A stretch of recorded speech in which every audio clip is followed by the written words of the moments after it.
Hi everyone, this is session one, the virtual session which we had on November 21st, Tuesday. If you missed it, watch the whole video.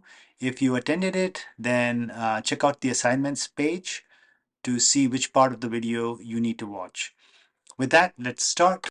Okay, so we're going to start with the most important slide for today's presentation, which is going to be good for our regular meetings, which is this virtual sessions on Tuesdays, but also when you're judging, not you, when you are being judged by the judges in the judging competitions. Why is this important? Etiquette, which is a customary code of polite behavior in our society, in our professional groups, is very important. And there are certain things you do to show that respect, to show that polite behavior. One of the things you do is you don't um, one of the things you do is you join meetings on time. When I say on time, not exactly at the time the meeting starts, but 5 or 10 minutes before the meeting starts. This way, you are not joining after the host, which is in this case me, has already started the meeting. I would also limit the use of the chat function on Microsoft Teams or Zoom or whatever platform you're using. Make sure you limit it. When I say limit it, use it only if it's necessary. And this is during our regular meetings, okay? If you are in the judging session, do not use any of the chat functions. There is absolutely no necessity of using chat. If you have a question, you can raise your hand and you can ask that question. Emojis, there are certain ways you can send reactions on these platforms, and I would say completely avoid it. It's really not required, especially when you are in the judging session, until unless you are asked to use those emojis or emoji reactions. Asking questions, make sure you understand how do you ask questions. If you want to, if you have to raise your hand, the host will make it very clear and to tell you on how to use the chat functions. I'm sorry, use the meeting functions for raising your hand or indicating that you have a question. No eating, reading books, or doing other things when you are in front of the meeting.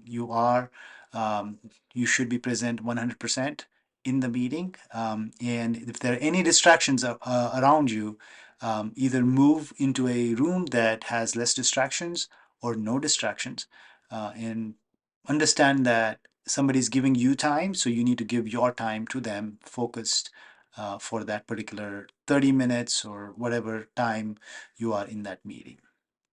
All right. And make sure you keep your listening ears open so you know the things that the judges are asking you. You understand what is exactly going on.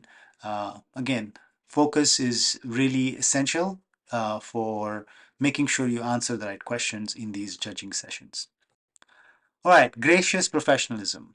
It is a way of doing things that encourages high quality work, emphasizes the value of others, and respects individuals and community. How do we do this? How do we achieve this gracious professionalism? We apply all of our core values. We have 6 core values: discovery, innovation, impact, we have inclusion, teamwork, and having fun. So we've gone through these before. Remember, these apply at all times. I don't know a time when you are not using any of these. You'll be using either one or two or all of them at a time. So there is always a reason why these have been identified. These really help you to be gracious and to be gracious professionals in your life. So what is the agenda for this particular video, right? This meeting that we had. I would like to introduce you to the innovation project, and then we're going to go over a comic strip, a story that is in the engineering notebook that talks about or tries to give you an understanding of what innovation project is, okay? And then we're going to do some brainstorming, which we can do with this on this video, but we can definitely do that in the next session. So make sure you attend the next Tuesday's session number 2. And then I'm going to go over some judging and some rubrics that judges use, so you understand what are you really getting judged on, right? So if you know what they're judging you on, and you clearly understand how to answer questions and and you understand how you're scored, I think it'll help you uh, perform better in these judging sessions. And at the end, we'll wrap up and I'll talk a little bit about the assignment one more time. All right, so what is innovation? Innovation is an act of introducing something new into something that already exists, or making some changes to something that's already in existence. Okay, so an example that I think of is paper airplanes, right? So when you make a paper airplane the first time ever, and you try to fly, make it fly, you will notice that it doesn't work that well, right? If you haven't tried it, I would encourage you to find a on how to on a paper airplane and try to put a paper airplane together. And what you realize very soon is you can spend about 15, 20 minutes or 30 minutes trying to improve what you already made. And that is a part of innovation, right? So if you just made the airplane and then just left it there, it would perform, but not perform good enough because you haven't put more time into it, more ideas into it. So innovation is something like, it's an act of doing something to already existing design or concept and making it better. Okay. So innovators, so who are these innovators? So innovators are like you, who are people who have a strong sense of curiosity and perceptiveness. Curiosity is, they're always asking questions. They want to know what's behind something. They want to know how things happen. So that's curiosity. Okay. Perceptiveness is the ability to understand something that it's hard to explain, but you kind of understand it. Of course, you may need more information, but you are open to, finding different ways of doing things, but you're also open to have an understanding, by looking at something or by able to understand how things work in general. Again, like more specifics, you may need to dig in, but overall, you have an idea of a general understanding of how things work. So when you look at a giant wheel or a Ferris wheel, whatever you want to call those things in a carnival, when you look at it, you are either looking at people screaming, or you are also or looking at how this whole thing is actually working. What is powering this, right? By looking at it, you understand. Okay, there is an engineer who is operating a motor that is connected to this giant wheel and it's turning. There is maybe a conveyor, there's a belt that is connecting the motor to the giant wheel, and that's how it's turning. So even before you go in and start looking at how each of these things are connected, you're able to kind of understand it. That's perceptiveness. Okay, they can identify the needs and opportunities where others don't look. This is also a very important characteristics. So if you are always thinking about improving things, always looking at faults on certain systems, and you have the ability to understand, what's wrong about it, and you're trying to fix things, that's one of the characteristics. And then once you identify the gap, you are also thinking about ideas on how to fix it. So a gap is something that is preventing that a particular system or that particular project or that particular module from working efficiently. So that is the gap. And if you try to fill it, that means you're trying to solve it, whether by applying a new design or making some tweaking, some changes, a little bit of changes onto it to make it work better. So that is what innovators do. So I want you to think about some examples as we talk about this. But the one example that I really found of, and I know a lot of you have already mentioned this, is light. Okay, the source of light, which is in the first one when you see on the first left-hand corner. left hand side is the firewood, right? That's how we mostly got started, right? Producing light. We took that light and we said, okay, we wanted to use it in places where we don't have light, maybe in caves or in places where there is no light or during the night, right? We developed candles. Of course, it took a lot of many years before wax was discovered, and that wax could burn, and then a wick and a wax and all of that. So it took some time. So every invention or discovery led to more innovation. And so we have the oil lamp, then you have the incandescent bulbs. Then today we have the LED. That's the rightmost side of the screen is the LED light emitting diodes. So if you look at what we have done is we have taken light, which is very essential for our being, right? We have taken that and being able to produce it for more efficiently, also more light, right, with less energy, and that is innovation. Okay, that's a great example of innovation. That and I want you to think of other things which are similar to light. All right, so now move on to innovation project. Now, before I start with this comic, I want you to understand that first Lego League Challenge, which you are part of, has three main components. Okay, and I talked about this in the beginning of the class, but it's been a while. The first component is the robot game. Okay, now to get to the robot game, you have to do robot design, you have to do coding, you have to do robot building, and all of that. The second component is the innovation project. Again, innovation project is even though it seems separate from the robot side of the uh, competition, it is still kind of intertwined. Okay, and that's because um, the innovation project is a way for you to show how resourceful you are, and also to show you how innovative you are. Because robot design, robot game, you're completing some missions that are already designed. Maybe you're using your own strategies, new strategies, building strategies, and also robot design. You're building your own robots. It does give you some option to create or innovate, but innovation project gives you that ability to pick a problem, find ideas, and solve it. That's the second component.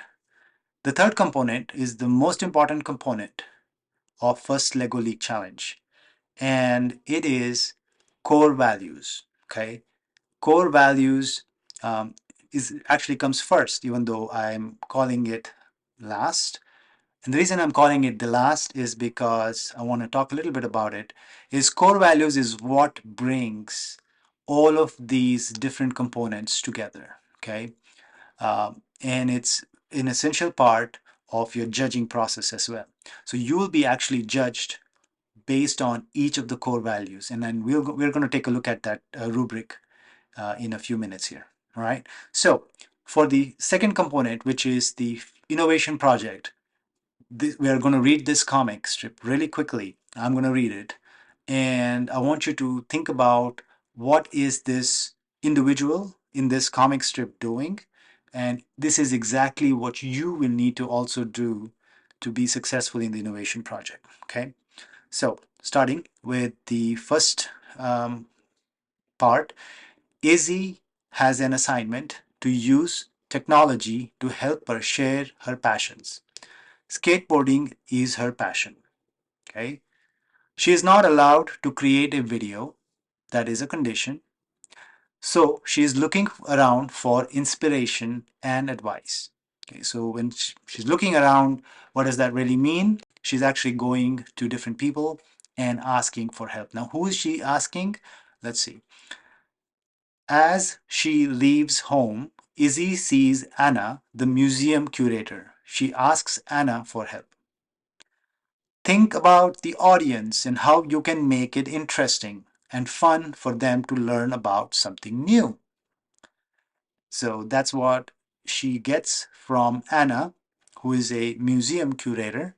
Who is a museum curator, right? Something you need to research. Museum curator, I'll just give you a little high level.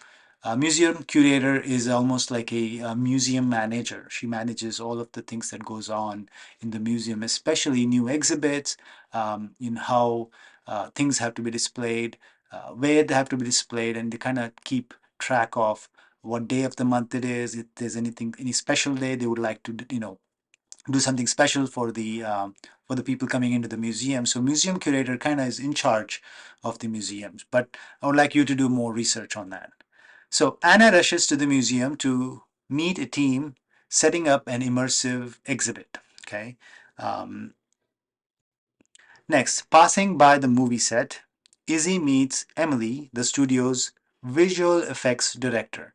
If you notice, there's a individual on the left part of the screen who is flying. It could be a superwoman or a superman. New technology, the Emily says, new technology can help to immerse an audience. Visual effects can help audience forget what they are seeing is not real. So basically creating that effect for the audience, that experience, that whatever they're seeing is not real. Meaning, I take that back. Creating an effect, even though what they're seeing is not real, the audience feels it is real, right? That is what the effect, visual effects director is creating. So Emily, who is the visual effects director, has to get to see her premiere her latest movie. I think my video may be covering the part, but that's where she needs to go. Then Izzy bumps into Sam, who cannot stop and talk. Cannot stop and talk. So he's on his way, he's running, he's going somewhere. She has rushed from, oh, Sam is actually a woman in this case. So she has rushed from the theater where she is the stage manager. She needs to collect equipment for the movie set. Okay. Technology can engage the audience in magic of a live performance. So the is Sam, who is the stage manager, again, who manages things on the stage, and when the light comes on, when a certain prop needs to be moved around, the scene change, all of that is sort of managed by the manager.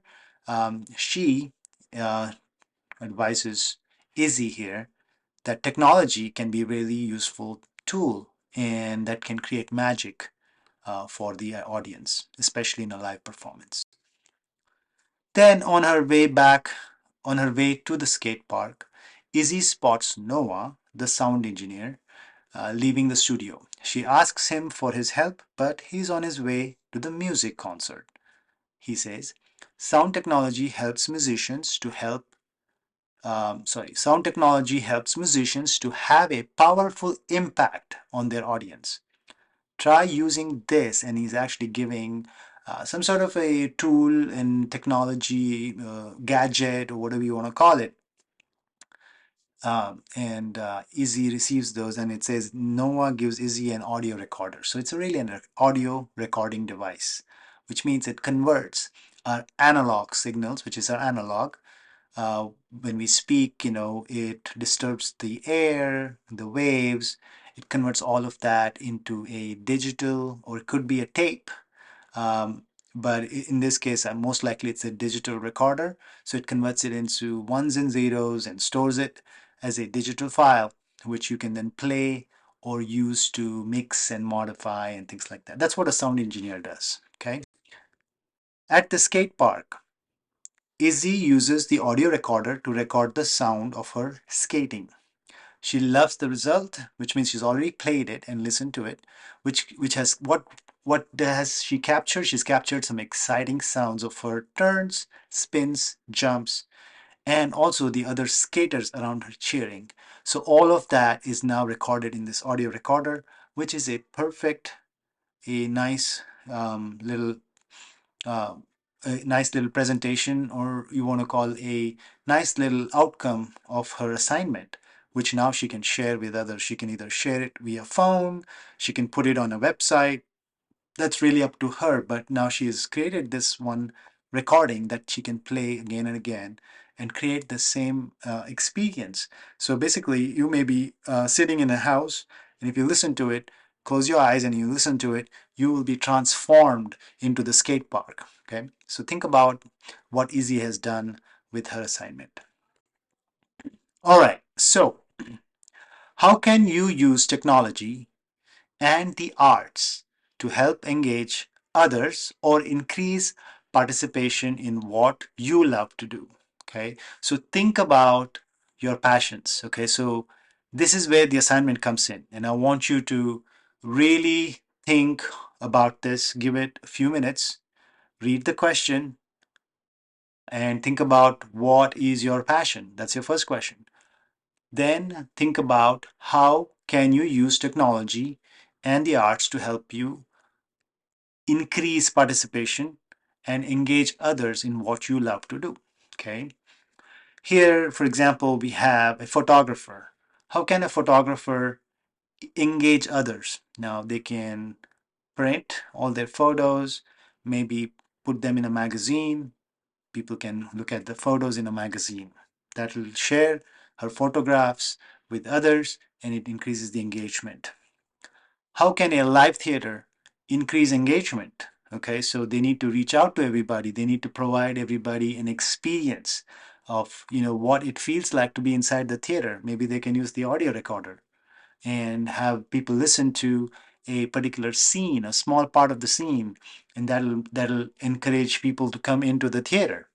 And just by getting a lot of people into the theater and performing for them is also increasing the engagement and of what you love to do. Same thing with a television anchor. There's an artist. There's a stunt woman here on the left that shows like fire and everything. There is a sculptor who sculpts, things with maybe clay or maybe stone. And then there's a screen printing. Some of these tools are used to do screen printing on t-shirts and so on. So these are some of the examples of some things that people do with art and technology. Um, I want you to think about your passion. Think about what it is that you use or you can use technology for that will help you engage others and help increase the participation in what you love to do. Okay, so that's the question. How can you use technology and arts to help engage others or increase participation in what you love to do? Okay, so that's what you need to think about. How do you do that? First thing is to identify a specific problem. Okay, why is that important and what do you mean by identifying a specific problem? Okay, so I can identify many problems in a certain interest that I have. Okay, for example, I love to sing. Okay, I know if I sing in my room, nobody's going to hear it, and I don't even know if I'm good at singing. So I need to obviously work on getting a coach to help me coach, help me learn to sing. But then once I know how to sing, I need to understand how do I reach out to many others? How do I share my songs with others? That's another challenge. And the third challenge I might have is what do I do after I sing, right? After, is it just going to be my passion? Am I want to also do this for a living, right? There's so many different problems. Now I cannot solve every problem uh, at once, right? So I need to figure out a specific problem. So let me pick one problem. First, I still need to learn how to sing. So let me find a good coach. How do I find a good coach? Then I can answer that question. So identifying a specific problem related to sharing your hobbies or interests is very important. Next is once you have the problem, write it down. That will go into the assignment. Um, well, I take that back. Your first assignment is to identify um, your hobby or what you're passionate about, and yes, you need to identify one problem. So yeah, it is part of your assignment. Don't worry about the solution and ideas. We will do that in the next session in person, or take that back, virtual, but live. Okay, we're going to do it in the meeting. We're going to do some brainstorming. So the only thing you need to do with your assignment is to identify what you're passionate about and think about one or two problems. The post-it notes that's on the Jamboard only takes a few certain characters, so you may not have a whole lot of place to do it. So rephrase your sentences, write keywords, and I will ask you about it in the next session. And then we're going to take and find solution and ideas. And then using those solution ideas, we're going to create the solution that will help people learn about your passion. And then we'll share those ideas, we'll collect feedback, and we're going to repeat, rinse, repeat, and try to fix any problems we have. Same thing we do with our missions, right? So we create a program, we run it on the robot using the robot, we run it on the game board, we find issues, we take that back into our desks, we reprogram it, we go back to the board, we rerun the program, and we then try to fix problems and get a program that works, that completes our mission. That's a very similar thing that you're going to do with the innovation project. So, assignment, very important for next Tuesday. What are you passionate about? I want that. And look at the assignment page. It'll tell you exactly how to answer and complete that assignment. Okay.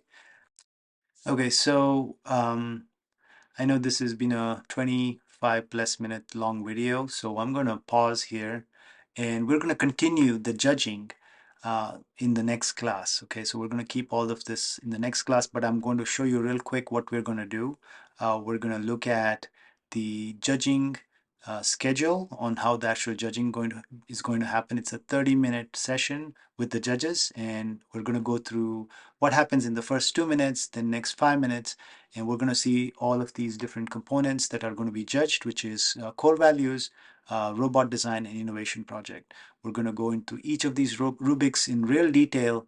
We're going to do that in the next class, so please don't miss your next class because this will be very useful when you go into the judging sessions. With that, I look forward to seeing all your assignments. I will check them Monday night, so please make sure you turn them in by Monday. It's a really simple task. Check out the assignment sheet for your team. So if you're team one, it's the page one, the first page, and for the team two, it's on the second page. So make sure you click on the links on the right page, and make sure you enter your input into those boxes like I've mentioned in the assignment. So read the assignment page, you'll find everything there, and I'll see you in the next class. Thank you.